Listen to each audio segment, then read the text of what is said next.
दोस्तों, गरीबी और बेरोजगारी के बाद भ्रष्टाचार एक ऐसी समस्या है जिससे लगभग हर भारतीय का सामना कभी न कभी होता ही है। लेकिन आपको क्या लगता है, अगर सुभाष चंद्र बोस और भगत सिंह जैसे क्रांतिकारी नेता आज भी जिंदा होते और हमारे देश की कमान उनके हाथों में होती तो शायद आज देश की यह हालत नहीं होती, क्योंकि वो अहिंसा में नहीं बल्कि ईंट का जवाब पत्थर से देने में विश्वास रखते थे। कुछ इसी तरह की स्टोरी पर बनी है हमारी आज की मूवी। तो दोस्तों, आज मैं लेकर आई हूँ कमल हसन की superhit Tamil movie Indian.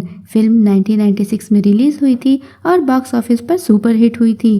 Film की सक्सेस को देखते हुए इसे हिंदी में हिंदुस्तानी के नाम से रिलीज किया गया। फिल्म की IMDb पर 8.1 की रेटिंग है और 26 सालों के बाद फिर से इस फिल्म के सीक्वल पर काम किया जा रहा है, जो कि 2023 में रिलीज होगी और इसमें कमल हसन लीड रोल में होंगे। फिल्म की शुरुआत में हम म्युनिसिपल कॉर्पोरेशन के ऑफिस का सीन देखते हैं, जहां रिश्वत के बिना कोई काम नहीं होता। यहाँ हमें दिखाया जाता है कि कैसे जन्म प्रमाण पत्र से लेकर मृत्यु प्रमाण पत्र तक हर चीज के लिए रिश्वत मांगा जाता है और रिश्वत न देने पर कागजात में कोई न कोई कमी निकालकर उसे रिजेक्ट कर दिया जाता है। इसी ऑफिस में सेनापति नाम का एक 75 साल का बुजुर्ग आता है और म्युनिसिपल कमिश्नर के कैबिन में घुसकर उसे चाकू मारकर बिना किसी को पता लगे वहाँ से निकल जाता है। यहाँ हम देखते हैं कि सेनापति भले ही बुजुर्ग है, लेकिन उसे कराटे की खास तरह की टेक्निक आती है जिससे वो इंसान के शरीर के किसी भी हिस्से में मारकर उसे सुन्न कर सकता है। एक सीन में हम चंदू नाम के आदमी को देखते हैं जो कि RTO ऑफिस के बाहर दलाली करता है। वो लोगों के लाइसेंस और गाड़ियों के अन्य कागजात बनवाने का काम करता है। RTO के अधिकारियों के साथ उसकी सेटिंग होती है। वो उन्हें रिश्वत देकर अपना काम करवाता है और उसमें अपना कमीशन जोड़कर लोगों से पैसे कमाता है। ट्रांसपोर्ट ऑफिस के चेयरमैन की बीवी ने चंदू से वादा किया होता है कि 1.5 लाख रुपए देने पर वो अपने पति को बोलकर चंदू की RTO इंस्पेक्टर की नौकरी लगवाएगी और चंदू इसी के लिए पैसे जोड़ रहा है। चेयरमैन की बीवी और उसकी बेटी सपना चंदू से अपने घर का सारा काम करवाकर उसका पूरा फायदा उठाते हैं। अगले सीन में हम देखते हैं कि सेनापति अपना चाकू जिस बेल्ट में रखता था वो फट गया है। सेनापति उसे सिलवाने के लिए एक मोची को देता है। उसी दिन जनता वहाँ पर सरकार के खिलाफ प्रदर्शन कर रही होती है। प्रदर्शन रोकने के लिए सरकार गोली चलाने का आदेश दे देती है, जिसमें बहुत सारे लोगों के साथ उस मोची को भी गोली लग जाती है और वो मारा जाता है। कुछ दिनों बाद सेनापति वहाँ अपनी बेल्ट लेने आता है, तब बगल के पान दुकान वाले से उसे इस घटना के बारे में पता चलता है। इसके बाद हम मोची की बीवी शांति को देखते हैं, जो सरकार के द्वारा प्रदर्शन में मारे गए लोगों के परिवार को दिए जा रहे मुआवजे के 10,000 रुपए के लिए कई दिनों से चक्कर काट रही है। अब तो वो चपरासी और बाबू को रिश्वत में मांगे गए 1,000 रुपए भी दे चुकी है और उसे उम्मीद है कि आज उसे मुआवजे की रकम मिल जाएगी। वो ट्रेजरी ऑफिस के बाहर इंतजार कर रही होती है, तब उसे अंदर बुलाया जाता है। अंदर जाने पर ट्रेजरी ऑफिसर बताता है कि उसके मुआवजे का 10,000 रुपए का चेक पास हो गया है और वो उसे देने के लिए 1,000 रुपए रिश्वत मांगता है। शांति बताती है कि उसने सभी को रिश्वत दे दिया है और अब उसके पास कुछ चिल्लर पैसों के अलावा कुछ भी नहीं बचा और अगर वो चाहे तो वो उन चिल्लर पैसों को रख ले। ये सुनकर ट्रेजरी ऑफिसर शांति पर भड़क उठता है और उसका चेक फाड़कर उसे अपने ऑफिस के बाहर निकलवा देता है। शांति ऑफिस के बाहर बहुत रोती गिड़गिड़ाती है और अंत में सब्र का बांध टूटने पर ट्रेजरी ऑफिसर को बुरा भला कहते हुए उसे बद्दुआ देती है कि भगवान उसे सजा जरूर देगा। शाम को सेनापति अपना बेल्ट लेने शांति के घर पहुंचता है। वहां उसे इन सभी बातों के बारे में पता चलता है। इसके बाद हम ट्रेजरी ऑफिसर को एक गोदाम में देखते हैं। वहाँ सेनापति भी पहले से मौजूद होता है। सेनापति ऑफिसर को पहले अपने उसी कराटे की टेक्निक से घायल करता है और फिर उसे जान से मार देता है। सेनापति इस बार वहाँ एक लेटर भी छोड़ता है जिसमें लिखा होता है कि जो कोई भी अपना कर्तव्य करने के लिए रिश्वत मांगेगा उसका यही हाल होगा। लेटर में सेनापति ने अपना नाम हिंदुस्तानी बताया होता है। यह लेटर पुलिस वालों को मिल जाता है, जिसकी खबर वो जनता तक नहीं पहुंचने देते। इसके बाद हम वहां पर इन्वेस्टिगेशन के लिए आए हुए CBI ऑफिसर कृष्णमूर्ति को देखते हैं, जो लेटर देखने पर समझ जाता है कि यह कत्ल करने वाला कोई बुजुर्ग इंसान है, क्योंकि लेटर में आ और जा अक्षर खास तरह से लिखा हुआ होता है, जैसा कि आजादी के पहले लिखा जाता था। साथ ही वो कराटे के उस खास टेक्निक के बारे में बताता है कि ऐसी टेक्निक पहले केरल में सिखाई जाती थी, लेकिन समय के साथ अब वो टेक्निक विलुप्त हो चुकी है। इसके बाद कृष्णमूर्ति केस के तहकीकात के लिए केरल पहुंच जाता है। वहाँ उसे पता चलता है कि यह टेक्निक आजादी के पहले देश की आजादी के लिए लड़ रहे बस कुछ चुनिंदा क्रांतिकारियों ने ही सीखा था। कृष्णमूर्ति डाटाबेस में स्वतंत्रता सेनानियों की लिस्ट निकालकर उनकी छानबीन करता है और उसे सेनापति के बारे में पता चल जाता है। कृष्णमूर्ति भेष बदलकर सेनापति के गाँव में उसके घर पहुँच जाता है। वहाँ वहाँ उसकी मुलाकात सेनापति की पत्नी लक्ष्मी से होती है। कृष्णमूर्ति के पूछने पर लक्ष्मी अपने पति सेनापति के बारे में बताती है और हम फ्लैशबैक में देखते हैं लक्ष्मी गांधी जी के अहिंसावादी विचारों के साथ आजादी की लड़ाई लड़ रही है। वह नुक्कड़ और नाटक के माध्यम से अंग्रेजों के खिलाफ प्रदर्शन करती है। वहीं दूसरी ओर सेनापति भी सुभाष चंद्र बोस के नेतृत्व में अंग्रेजों पर हमला करते हुए उनके खिलाफ अपनी आजादी की लड़ाई लड़ रहा है। इसके बाद हम देखते हैं कि लक्ष्मी अपने गाँव वालों के साथ गांधी जी के द्वारा चलाए जा रहे स्वदेशी आंदोलनों का नेतृत्व कर रही होती है, जिसमें वो लोग विदेशी कपड़ों और वस्तुओं का बहिष्कार करते हैं। तब वहाँ अंग्रेज अपनी फौज के साथ पहुंचकर सभी पुरुषों को मार देते हैं और महिलाओं को गिरफ्तार करके अपने साथ ले जाते हैं।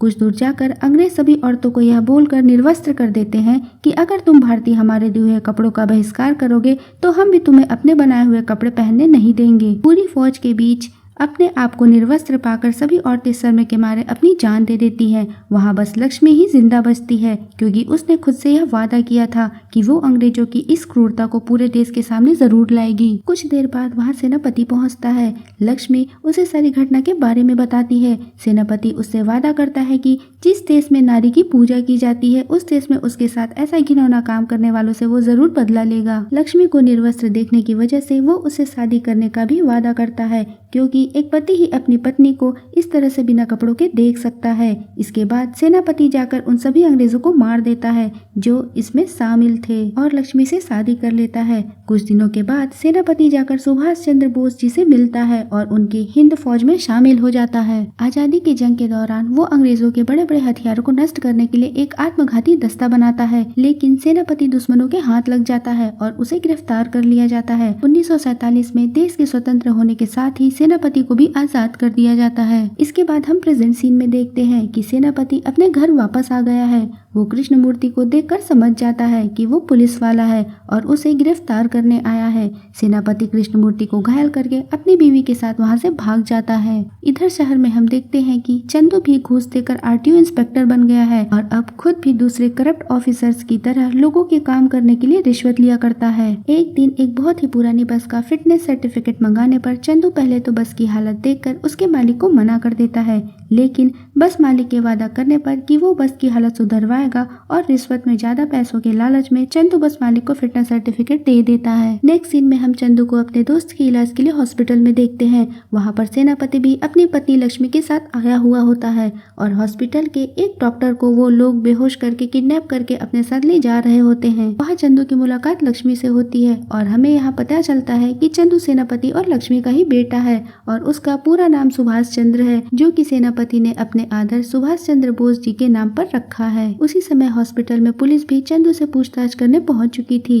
क्योंकि गांव के घर से कृष्णमूर्ति को चंदू के बारे में पता चल चुका था। पुलिस वालों को देखकर लक्ष्मी छुप जाती है। अपनी मां को छुपता देख चंदू समझ जाता है कि उसके पिता ने कुछ गड़बड़ी की होगी। उधर दूसरी तरफ हम सेनापति को अपने पुराने आजाद हिंद फौज वाले वर्दी में देखते हैं। सेनापति ने डॉक्टर को बांधकर रखा हुआ था। डॉक्टर सेनापति से उसको अगवा करने की वजह पूछता है। तब सेनापति उसको याद दिलाता है और हम बैकग्राउंड में देखते हैं कि सेनापति अपने परिवार के साथ गांव में रहा करता था। चंदू के अलावा उसकी एक बेटी कस्तूरी भी थी। चारों खुशहाल जिंदगी जी रहे थे। एक दिन चंदू अपने पिता से अपने नौकरी के लिए घूस देने के लिए पैसे की मांग कर रहा था। तब सेनापति अपने आदर्शों और उसूलों की वजह से चंदू को घूस के लिए पैसे देने से मना कर देता है। दोनों बाप बेटे की इस बात पर बहुत बहस होती है और चंदू घर छोड़कर चला जाता है। कुछ दिनों बाद जब कस्तूरी किचन में काम कर रही होती है, तब सिलेंडर के फटने से वो आग में बुरी तरह से झुलस जाती है। सरकारी हॉस्पिटल ले जाने पर डॉक्टर इलाज शुरू करने के लिए 500 रुपए रिश्वत मांगता है। सेनापति यहाँ भी रिश्वत देने के लिए मना कर देता है। तब डॉक्टर इसे पुलिस केस बताते हुए इलाज करने से मना कर देता है और पहले थाने पर FIR लिखवाने के लिए बोलता है। सेनापति रिपोर्ट लिखवाने के लिए पुलिस स्टेशन जाता है। वहाँ पुलिस वाले भी सेनापति से रिश्वत मांगते हैं और मना करने पर वो पुलिस वाला भी FIR लिखने से यह बोलकर मना कर देता है कि वो एरिया उसके थाने में नहीं आता। सेनापति हॉस्पिटल वापस आता है, तब देखता है कि उसकी बेटी को उसी हालत में हॉस्पिटल के बाहर निकाल दिया गया था, जबकि वहाँ भारी बारिश हो रही थी। उसकी बेटी की वहीं पर मौत हो जाती है। मौत हो जाने के बाद भी उसकी बेटी की बॉडी को ले जाने के लिए भी उससे रिश्वत मांगी जाती है। उससे डेथ सर्टिफिकेट के लिए म्युनिसिपल कॉर्पोरेशन के द्वारा भी रिश्वत मांगी जाती है। अपने देश की ऐसी हालत देखकर ही सेनापति ने अपने देश से करप्शन को खत्म करने का फैसला लिया था। इसके बाद हम प्रेजेंट सीन में देखते हैं कि यह वही डॉक्टर था जिसने इलाज के लिए मना किया था। पुलिस वाले को और म्युनिसिपल कमिश्नर को सेनापति पहले ही मार चुका था। सेनापति डॉक्टर को उसका पूरा गुनाह कबूल करवाने के बाद उसे भी मार देता है। सेनापति यह सब कुछ रिकॉर्ड करके मीडिया तक पहुंचा देता है और मीडिया को लोगों तक यह खबर पहुंचाने बोलता है कि जो कोई भी रिश्वत लेगा या फिर रिश्वत देगा या फिर ईमानदारी से अपना काम नहीं करेगा, उसका यही अंजाम होगा। ये खबर अब पूरे राज्य में फैल जाती है और अब हम कुछ दिनों के बाद देखते हैं कि वाकई अब लोग रिश्वत लेने से डरने लगते हैं और पूरे राज्य में सभी अपना काम ईमानदारी से करने लगते हैं।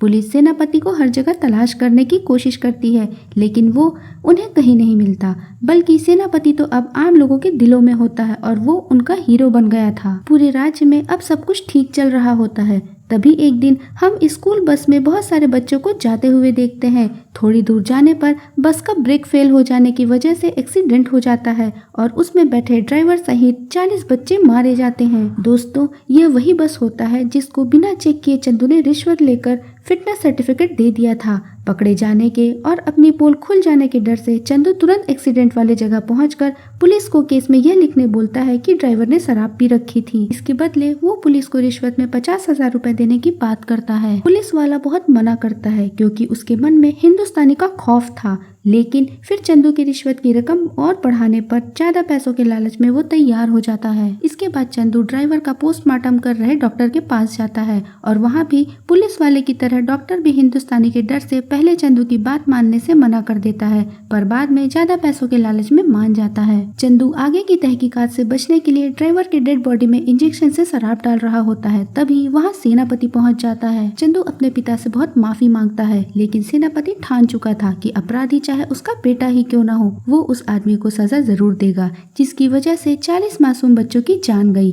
सेनापति अपने बेटे चंदू पर चाकू से हमला करके उसे जान से मारने ही वाला होता है। तभी वहाँ पुलिस की पूरी टीम पहुंच जाती है और सेनापति को गिरफ्तार करके ले जाती है। पहले जहाँ पर चंदू इतने देर से अपने पिता से माफी मांग रहा था और अपनी जान की भीख मांग रहा होता है, वहीं सेनापति की गिरफ्तार होते ही वह उसे पागल बुढ़ा बोलते हुए गंदी गंदी गालियां देने लगता है। पुलिस सेनापति को जेल भेज देती है, जहां भ्रष्ट नेताओं और अधिकारियों के द्वारा सेनापति को जेल में मारने की साजिश की जाती है, लेकिन सेनापति जेल से गायब हो जाता है। उसके बाद सेनापति को हम सीबीआई ऑफिसर कृष्णमूर्ति के घर पर बंधा हुआ पाते हैं। कृष्णमूर्ति ने ही सेनापति की जान को खतरे में देखते हुए जेल में अपनी टीम की मदद से जेल से गायब करवाया था। वो सेनापति को बताता है कि वो खुद उसे बहुत पसंद करता है और उन्हें अपना हीरो मानता है, लेकिन वह सेनापति को सही सलामत अदालत में पेश करके अपनी ड्यूटी पूरी जरूर करेगा। कृष्णमूर्ति के वहां से जाने के बाद सेनापति कृष्णमूर्ति के किचन में रखे गैस सिलेंडर की मदद से अपनी हथकड़ियां काटकर वहां से फरार हो जाता है। उधर चंदू को अपने पिता के जेल से गायब होने की खबर पहले ही मिल चुकी थी और वो अपने पिता को जानता था कि वो उसे मारे बिना चैन से नहीं रहेंगे, इसलिए वो फ्लाइट से बेंगलोर भागने की तैयारी करता है और एयरपोर्ट पहुंच जाता है। सेनापति चंदू को ढूंढता हुआ उसके घर पहुंचता है। वहां उसकी मुलाकात लक्ष्मी से होती है। लक्ष्मी सेनापति से अपने बेटे की जान की भीख मांगती है। तब सेनापति उसे बताता है कि उससे ज्यादा दुख खुद सेनापति को है कि उसे अपने बेटे को मारना पड़ेगा, लेकिन उसके लिए सबसे पहले उसका देश आता है। घर में रखे टिकट से सेनापति को पता लग जाता है कि चंदू फ्लाइट से भागने की तैयारी में है और वो एयरपोर्ट पहुंच जाता है। वहाँ पूरी पुलिस फोर्स सेनापति के पीछे लग जाती है। सेनापति को देखकर चंदू गाड़ी से भागने लगता है, लेकिन सेनापति उस तक पहुंच जाता है और वो फाइनली अपने ही बेटे को मार देता है। अपने बेटे को मारते वक्त सेनापति की आंखों में आंसू होते हैं। इसके बाद उन लोगों की गाड़ी जाकर पेट्रोल टैंकर से टकराकर ब्लास्ट हो जाती है, जिससे पुलिस वालों को लगता है कि सेनापति भी मारा गया। कुछ दिनों के बाद हम देखते हैं कि पुलिस वालों को एक फुटेज मिली है जिसमें सेनापति वहां से जिंदा बचकर निकलते दिख रहा है। तभी कृष्णमूर्ति को सेनापति का फोन आता है और वो बताता है कि वो फुटेज खुद उसी ने भेजा है ताकि लोगों को यह पता चले कि सेनापति अब भी जिंदा है और रिश्वत मांगने वालों के मन में उसका खौफ बना रहे। इसी के साथ मूवी खत्म होती है। दोस्तों, आप लोगों को क्या लगता है कि रिश्वत मांगने वालों के साथ क्या ऐसा ही होना चाहिए? क्या सेनापति को उस समय रिश्वत देकर अपनी बेटी का इलाज करवाना चाहिए था? कमेंट में जरूर बताइएगा। साथ ही वीडियो को लाइक और शेयर करें और प्लीज चैनल को सब्सक्राइब करें। Thank you.